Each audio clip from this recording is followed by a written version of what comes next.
நகரமன்றத்தில் எனது சார்பா நான் இந்த கோரிக்கையை நகரமன்றத்தில் தீர்மானம் நான் கேட்டுக்கொள்ள என்னுடைய உரிமை அந்த கடமை இருக்கிறது. நீங்க கொடுக்கறதும் கொடுக்காதும் தமிழுடைய நீ மட்டும்தான் பாதிக்கிற மாதிரி 4 கவுன்சில் இருக்காங்க. எல்லாருக்கும் சேர்த்து நகரத்துக்கு 1000 பேர் வீடு இடிச்சிருக்காங்க.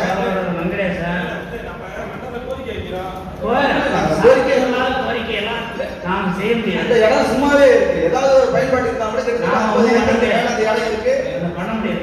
ஏழை எளிய மக்களுக்கு அந்த இடத்த நீங்க குடிசை மாட்டு வாரத்துல கொடுத்து உதவினாக்கா மக்கள் காலத்துக்கு உங்களை மறக்க மாட்டாங்கன்னு அந்த கோரிக்கை நகர்மன்ற கூட்டத்தின் வாயிலாக நான் தெரிவிக்கிறேன்.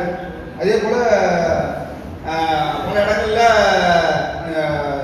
நீர்த்தேக்க தொட்டி மேல்நிலை நீர்த்தேக்க தொட்டியில வந்து கொஞ்சம் சுத்தம் செஞ்சு கொடுக்கணும்.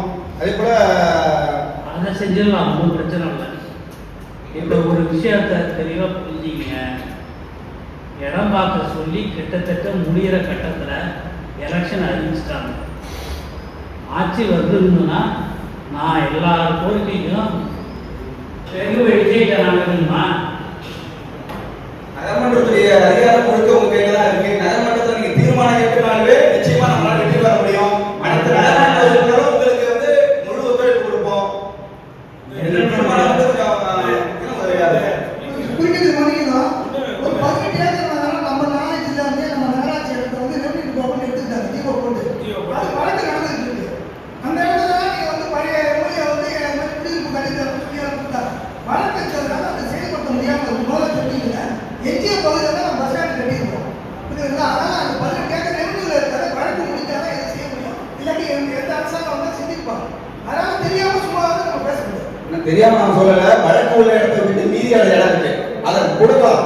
இல்ல நம்ம வழக்கு முடிஞ்சு அதை செய்யலாம் நீங்க உத்தரவாதம் தீர்மானம் தான் போட சொல்றாங்க. பிரச்சனை இல்லை.